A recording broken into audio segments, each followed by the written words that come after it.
A very good morning. You find us in a pre-on-air conversation with my guests. We shall be kick-starting off the conversation very shortly. And for those that are just joining us on the morning at NTV, many thanks for coming on board. Appreciating those who are with us right from the start. Time for the Kickstarter. What constitutes national issues and a national consciousness? My guests this morning are Sarah Bireete, the Executive Director at the Center for Constitutional Governance. Many thanks for making it this morning. Thank you for inviting me, and good morning, viewers. And the erstwhile Captain Francis Babu, former NRM CEC member and arguably one of the most sober political minds in the country. I'm glad to meet you today. Oh, the last one is very kind. If I do stabilize something, I'm happy about that. Thank you very much. You're welcome. We are starting off right away, and I would love to bring this to the core, a national consciousness. We find ourselves in a very watershed moment following events that happened in the last 1, 2, 3 months. Polarization of politics that is brought about by things that are sometimes very partisan, sometimes understandably so from the points of view of those who are peddling them or who are making those views. I like the word peddling.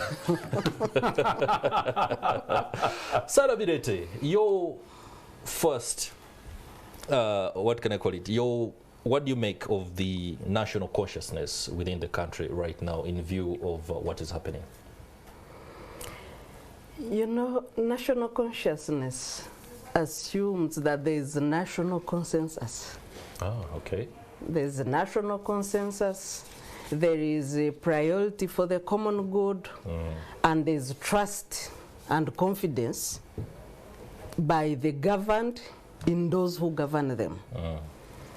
These three elements no longer exist in our country.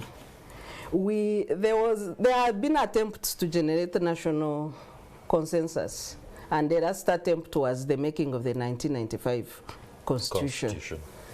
But the implementation of that Constitution has distorted the national consensus that was made in the constitutional making process. Also, there is politicization of what would be the common good. Services like security, services like healthcare, roads, you know, an effective legal and political system that should serve everybody. So you don't have these elements existing, or they are given, some of them are given as tokenism in appreciation of support or in exchange of support. And on several occasions, I always get so saddened when the president tells people that you voted badly, so I can't know your issues. And he keeps saying this.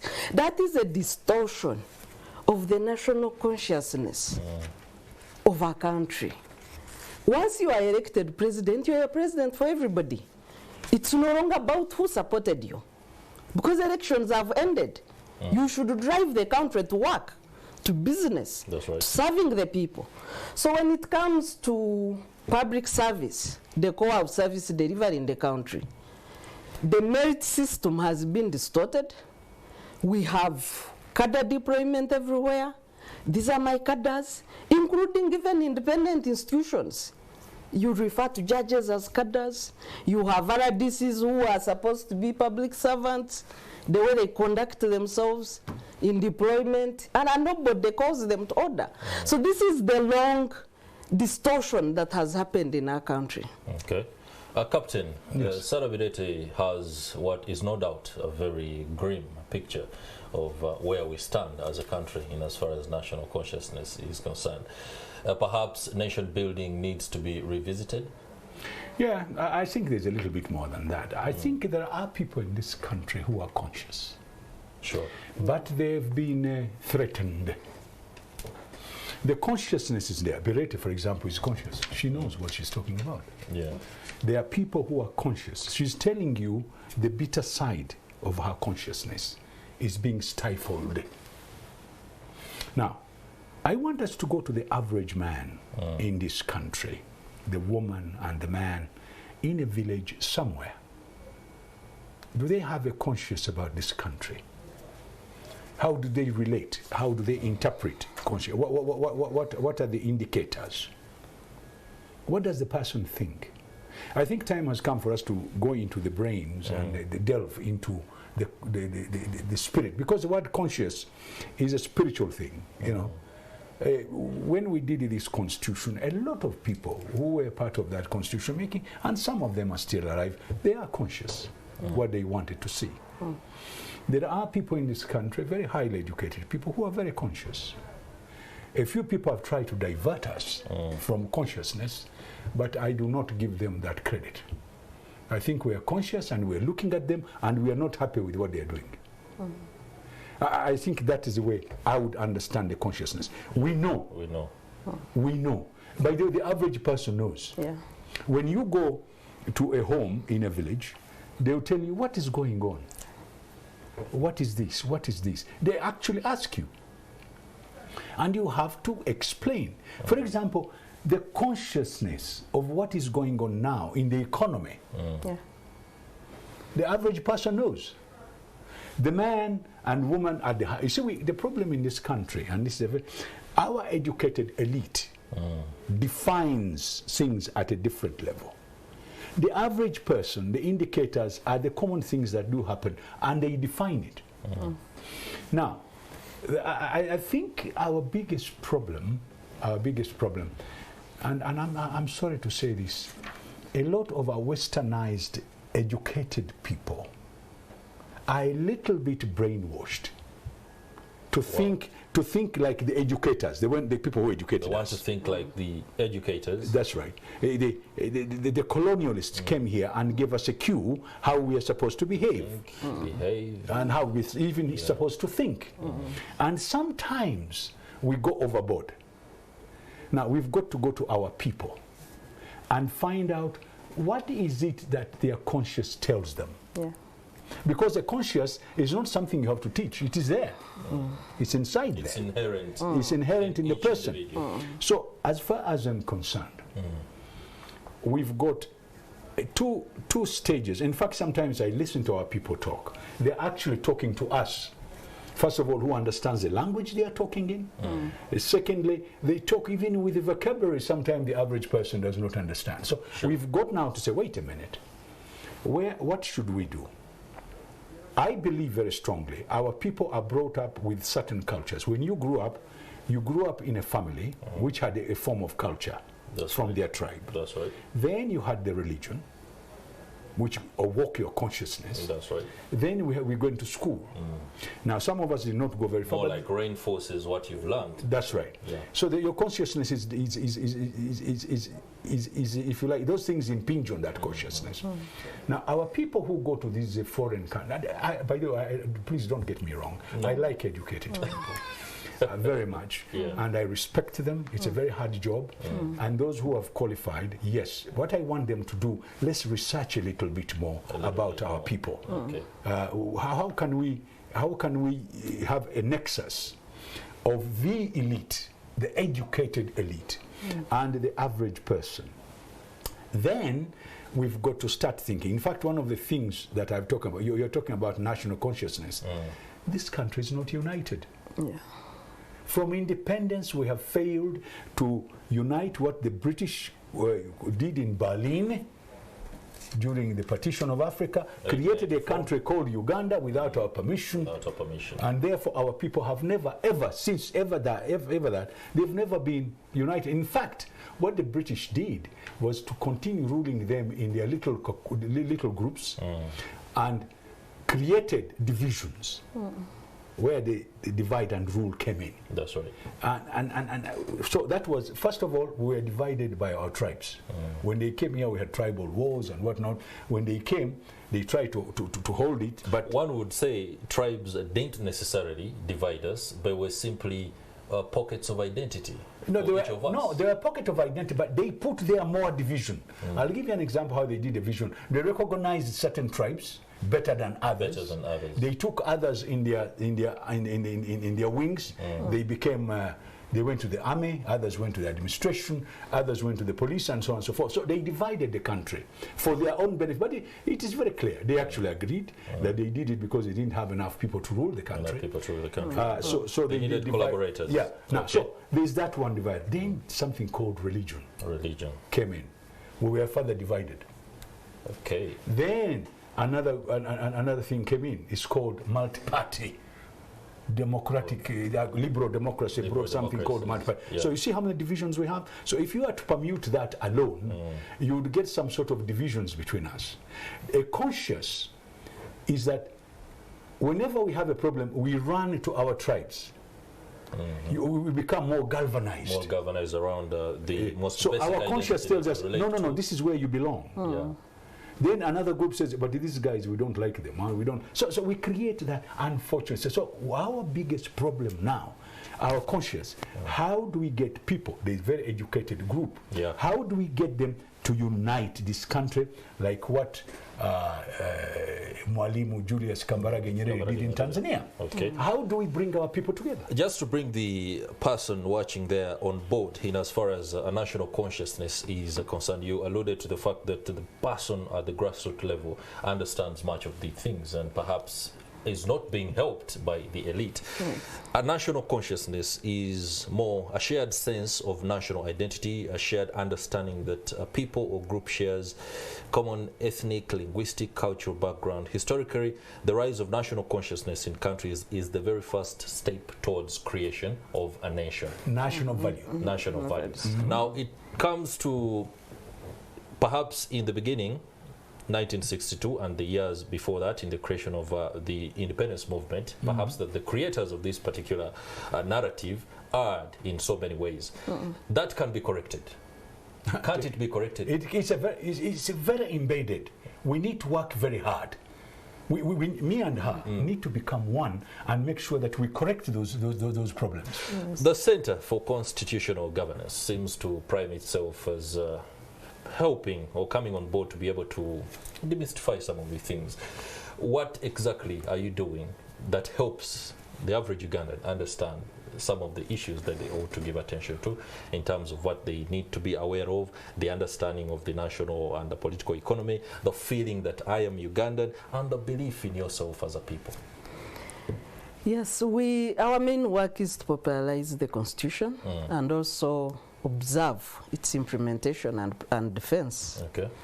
So as a constitutional watchdog, we go teaching people about the Constitution. We work in universities in Uganda because we thought targeting young people would help change and create and nurture a culture of constitutionalism in this country, which has been lacking for 6 decades now of independence.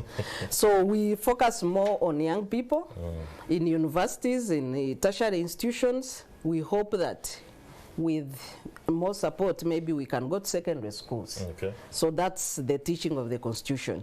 But at national level, we participate in legal reforms, participate in advocacy for constitutionalism, protection of rule of law, because one of the things that would quickly unite a country is an effective legal system. An effective legal system. Where everybody knows that I can have my day in court. Where the rules of the game are clear for everyone and they are not twisted depending on who you are. So, but even this is being eroded over time. If you talk about practice of the Constitution, many people in public offices don't even have a copy of the Constitution. That means that the work they do is not rooted in the Constitution. It's a very damning assessment. Yes, which is the reality. Yes, and if you go even to political parties, because the Constitution can be protected by first political parties, how many people refer to the Constitution in their day-to-day work? That's right. How many people know and understand the Constitution? The Constitution has a very beautiful article, duties of a citizen. Under Article 17, how many people know those duties?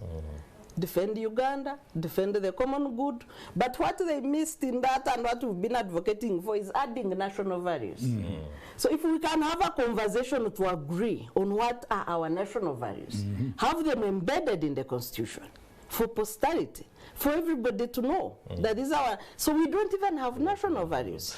Captain, how does the patriotism drive that is being undertaken by the government? See, patriotism and how does it help? Patriotism right and now? national consciousness are not very far from each other. Yeah. The consciousness, I want you to see when Uganda football team is playing a foreign team at Nambole. You see the kind of consciousness. You see the gravitational pull. That's right. Which is natural. Nobody tells these people to go to Nambole, but you see them fighting to go. We even put their train. Yeah. You see, on Kabaka's birthday, we all go. You're talking about ethnicity a few minutes ago. That's right. In your definition. Basically, a constitution is a document. For it is even in our homes. It's unwritten. It's unwritten in our homes. Our constitutions are, all of us are unwritten. For example, at home, we know there is daddy, there is mommy, there are children. There are certain things you do in your home which are established. If we were to write them down, that would be your constitution in that home. Very well. So when we talk about constitution, which is a very good thing, first of all, I want to thank her. She's doing a job which a government is supposed to do. There is a complete article on civic leadership and teaching of that constitution in even different languages. Yes. We're supposed even to translate it. So the constitutional governance, thank you very much, madam, because you are doing the job that somebody is supposed to be doing, and understand it. Now, if you start by telling the man in the village, you people who are elite, say, listen, what are the rules in your home? And you write them down one by one. You will find that most of those rules are premised on their culture, they are premised on religion, they are premised on these parties now you've brought. So if you put all of them down, you'll be very surprised. You have a constitution right there. Should we revisit the home? No, Since it's she's doing very foundational. No, she's doing a good job already. She started with a particular. She's taking them in clusters. Okay. One here, one there, and eventually. Now she thought by getting these people quickly, you'll be able to do this. But by the way, this national value we're talking about, you guys have started doing it. The younger group, you're intermarrying. Unfortunately, it's very slow. So we need to go in the fast lane. There you are, young men and women out there, please. Intermarrying. Yes. I've met people from the west marrying somebody from the north, from the east marrying somebody from Uganda. The other day, the Katikiro's daughter was married with somebody from the east. Yes. Now, that is at very high level. Now, that tells you that you are integrating the country, but it's a slow thing. It will take some time. So we need to go in the fast lane so that we can accelerate this. And the way Nyerere did it, President Nyerere, was first of all to get the language. Yes. We need a language for the whole country. That seems to be very difficult. No, it is not. That is even the easiest. Take us through. It will take 20 years to 50 years. How can we achieve that? First of all, we start teaching in primary. Start and even there are languages being taught in we have a common language. There are languages being part of Uganda. That's right. But because of politics, we the difficult part comes to get one of our languages here. That's because we are so sectarian. Swahili has been it is in the constitution. Yes, it's in the constitution. But as official languages, we don't have a national language. Yes, now what we need to do is to get Swahili. I mean, the DRC, the whole of Eastern Congo speaks Swahili. But the other side, they only speak Lingala. So they also have to do some work. Tanzania, virtually everywhere. Yes. Kenya, in fact, I was watching President Saliu Sululu when she was in Parliament. She said, when you people speak Swahili, I get very happy. And I enjoy. Yeah, sure. That's what she said. Now, this tells you that Kenya is trying. Yes. Although the best Swahili in Kenya is at the coast. And in Nairobi, they call it Schengen. They have a broken Swahili, which is like pidgin English. There's a bit of difficulty in that proposal because Swahili itself seems to have a very bad connotation within Ugandan society. No, but we need to overcome that's my job. History. That's my job and her job to tell them there's nothing wrong with Swahili. I can speak Swahili here beautifully. Soldiers spoke Swahili and they abused people. We have soldiers speaking English and abusing people. Yes. We have brutality. Do they all know Swahili? Sasa, very quickly, if you allow me, Kiswahili ni lugha nzuri. Swahili ni lugha nzuri. Inaweza I've just learned a few words in a very short time. Yes, inaweza kutuunga. It can unite people. Yes. No doubt about that. Yes. Well, national issues seem to always bring to the fore divisions, especially in Uganda. Recently, and we can't avoid this particular topic, the demise of the speaker, Jacob Oulanyah. In death, African societies have been seen to come together to foster unity. Somehow, somewhere, we find ourselves cracking because of this particular incident. The nitty-gritty of it can be a discussion for another day, but why can't the political leaders of the day, including civil society, use days or incidents like these to foster unity? We are seeing a lot of division. Right now, it's arguable that northern Uganda feels totally broken. And usually when that happens, there is talk, for example, from the West Nile Brigade, talk of creating another republic, and that perhaps the other nation is another one from this one. Nation building seems to be a very difficult thing, and Uganda keeps doing fits and starts. I don't know whether there is something that can be put forward in terms of a framework with which we can work with to create that kind of consensus. You see, politics basically should be about the distribution of resources. Our constitution is very clear on mandatory, equitable distribution of resources and equitable development. In addition to that, the Copenhagen Consensus of 2006, one of the principles is that the priority for any country should be lives of the people and development of a nation as a whole. So when you look at, then maybe in addition to that, before I go to the core of the problem in northern Uganda, we have elaborate patronage system, whereby even to get to hospital, you need to call somebody connected in some hospitals to get a bed, to get admitted. Somebody was recently sharing the dilemma in Morago, saying they had to call to have his mother given a bed and attended. So we have this brokenness in our service delivery, eroded by patronage, eroded by sectarianism, corruption. So the North, whereas death is normal and we are all headed there, the North feels they have lost their share of the national cake, their biggest breadwinner. If you look at the work Jacob was doing, dependents, he was like a mini government. 101 children depending on him. That's quite a staggering number for a single individual, yes. Even if you're a politician. The father, everybody saying, look, he was our only person taking care of us. So the hopelessness of the people. But again, it could be down to the fact that he was a magnanimous. No, I'm coming. You see, it dents into our lack of social security as a country. Okay. Because people should know that if I can fall sick, I will go to a health care center and be treated. That's right. My children can go to school. We talk of universal primary education, universal secondary education, but you have this situation. So what we are talking about seems to be flowery. And the people still are faced with this hopelessness. Who will take care of me when I'm sick? Those must be the worries of Jacob Oulanyah's father. We do not have social security for the people as a country. Okay. That's quite interesting. Your take on that? Have you congratulated her, first of all? She's now a doctor. She got a PhD the other day. That is information that was not privy to my desk. I'll send my bill to you. Okay. That's interesting. My PA should be able to look into that. Yeah. Now, I don't want you to go on media fake news. How is that? Media is exaggerating things out of proportion. There are things we are now debating media sometimes. People are not debating facts. Somebody goes and writes something, we debate it. Somebody writes something else, we debate the presentation there's a lot of of propaganda also.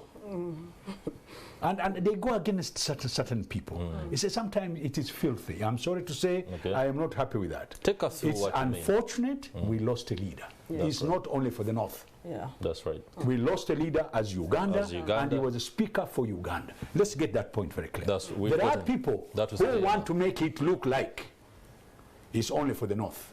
That's wrong. That I don't agree. In fact, he was my personal friend. I liked him. He was a personal friend to my madam when she was a speaker. I need you to speak directly to the Acholi parliamentary group. No, I am not going to speak to anybody. I'm going to talk about a conscience. Because they've peddled that particular. No, you should have a conscience. He's speaking to Ugandans. I'm talking to Ugandans. We have a conscience. We lost a leader, and the leader was taken. Other people took advantage of that to get visibility. Somebody would say this tomorrow, somebody would say this. I don't want to waste my time with the things they're saying. You judge them, Ugandans are judging them. Anytime you stand up and talk that, they judge you. All right? You go and give false information, and it's all because of media. I am sorry, our media, I am part of media. I've got you own a media house? A media house. Yes. And I've been insisting that please let's not give people wrong information to debate on false information. Now, the things she's talking about Minister of Health, let's talk about that. Individually, differently. Let's talk about social security. Let's talk about security of an individual, not security of the police having a gun around. Are we secure in our jobs? Are we secure in our homes? I think this is it's a very big topic. We need to sit down and really talk about it. It's very deep and goes very far. Now, a few people who take advantage of the weaknesses that there is in the government and then start by changing it for their benefit, I don't agree with them. There are wrong things in government. They are. Talk about them. I have no problem with that. No doubt. We shall. I'll go straight into talking. I want to bring something to you which is very interesting. Please do. Half of the things you're talking about are happening in other countries. Yes. They are not only happening in Uganda. Let us not pretend Uganda is an island. What you're talking about, to know somebody, to go to a hospital, is even happening in Europe. Leave alone here. There's lobbying in Europe. Lobbying is part of that. You've got to know somebody to be able to get whatever you want. These are happening. And by the way, some of them, we learnt them from those. That has a bare minimum threshold of, for example, the one who doesn't know somebody who knows another should be able to access a service by virtue of government. I know, I am coming to that one. That is the ideal. You're talking about the ideal. Who doesn't know what the ideal is supposed to be? We are talking about people's funny cultures, even next door, even our neighbors, even those who are trying to be perfect. That's right. I want you to know there are bad things which are happening. People are diverting reality. She's trying to tell you if we were to follow the rules as they are written down, this country would be clear. We know what the ideal is supposed to be. Why don't we have the ideal? Because of many factors. There are many factors. First of all, there is our cultural norms, then there is the poverty, then there is food insecurity. Somebody must ensure tomorrow they feed. Then we have fraudsters who pretend to be politicians. They are fraudsters.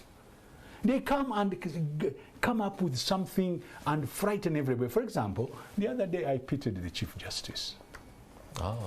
And people, first of all, he had been given wrong information. That somebody had used an aeroplane. And he did not check that information. Luckily, I know I've worked with him. He's a gentleman. He has got humility. He went and apologized. Again, media has got a big part in that one. The way they even put there a difference. You see, these people are insulting us. Again, our media, we need to really become a little bit conscious on how we write some of the satirical. Some people think it is a game. Some people think it is a comedy. This is not comedy. It can be very dangerous. Games and comedy could be condemned for what they are, but satire is part and parcel. Really? Why did the man go and slap a man in a very big place in Hollywood because he insulted his wife? He simply failed to. You talk about satire. Satire must have a limit. Listen. Human rights are not only for the guy who is talking, but even the guy you are dealing with. Human rights are both ways. It's a two-way traffic. You don't go around insulting people and you call it satire. Yeah. Okay, we are entering a final bend of this discussion. I would like to point to something you said about the weaknesses of the government and how other people might play into those weaknesses to go about what you call fraud. Let my sister answer that one first. No doubt. And you will also have to take us through the fact that there are fears that perhaps the governing party, the National Resistance Movement, uses a lack of national consciousness to, well, get away with some of the issues that it's accused of, including allegations of not providing social and public services as efficiently as it should. Does President Yoweri Museveni, and we should ask this question very, very boldly, does he feel threatened by national consciousness, that if the Ugandan people are conscious enough, it threatens political power? Well, if you look at the limitations on enjoyment of freedom of expression, association and assembly in this country, we have 15 laws contradicting Article 29 of the Constitution. On freedom of association, assembly and expression. 5 of them are already being challenged in the Constitutional Court with an appeal in Supreme Court on the Public Order Management Act, but others are yet to be challenged. So if you have a country that enacted the Constitution, it's the same regime that enacted the 1995 Constitution with the majority of the delegates. Then you go ahead to enact laws that contradict the Constitution. Okay. Which is deliberate. And you know it takes time to challenge them. It takes time to overturn them. So you are crippling the freedoms you created in the supreme law of the land. So that one alone shows that maybe the establishment does not want a highly enlightened, a highly conscious and active citizenry in the country. Okay. If you look at the crippling of the NGO sector, our biggest problem is that the biggest problem the regime has with NGOs is that we are in direct access with the people. And they don't control what we do, yet they regulate. They regulate our work, they license us, they give us permits, we give reports, annual reports. But still, the hostility between NGOs and the government alone is telling. Of that uncomfort with the regime. But also when it goes now to the wrongs. Once you take away merit in a reward and promotion system, then you have opened the door for all ills in recruitment, in placement, in deployment. And I think now it is beyond their control. What can we adopt in terms of a national agenda to correct this gross anomaly? You first take a SWOT analysis. What is the strength? Where is the weakness? What is the opportunity? And what is the threat? The strength of this country is that we are very lucky. Our economy is based on food and we still eat and sleep. The country is a country next door to us. People are dying of hunger as I talk right now. Do we have weaknesses? Yes, we do have weaknesses. And by the way, when you talk, forget about parties. The Ugandan political class is weak. We have a weakness, and the weakness is we have personal desires rather than national desires. Okay. There's a lot of selfishness. There's a lot of hate. And it's created by this political class, not the Ugandans. The Ugandans are getting along together. They have no problem at all. Yeah. They work together. They eat together. And all we need is to make them move where they are and move them in the same direction so that they become stronger, so that they can get the national value you're talking about. That's right. What apparently is happening, our political class has to stop. Are we doing the right thing? Earlier on, I was talking to her outside there. I looked at the council of Omoro debating. Oh, I was very impressed. It was better than our parliament. These are councillors. Yes. Wow. That's therefore, I knew why the late speaker came to speak in parliament about a consciousness. And he brought it from his own place. Yes. His council in his district was excellent. Look at the councils we have in Kampala here. They are fantastic. Anyway, at the end of the day, Very you know, damning assessment there. The local governments, we need to use them as baits to train our leaders. Okay. You people talk about youth and youth and youth. The youth start somewhere to pick up the experience and make a council of that area as powerful as that one in Omoro. Then I will know we are getting somewhere. All right. Thank you very much, Captain Francis Babu and Sarah Bireete, the Executive Director of the Center for Constitutional Governance. This conversation can never end. There is a lot that needs to be spoken about in terms of building consensus and, of course, forging a national consensus for Uganda at a time when national transformation is a critical aspect of the development of the country. That's it for Kickstarter this morning on Morning at 10 TV. The program continues. We shall be taking note and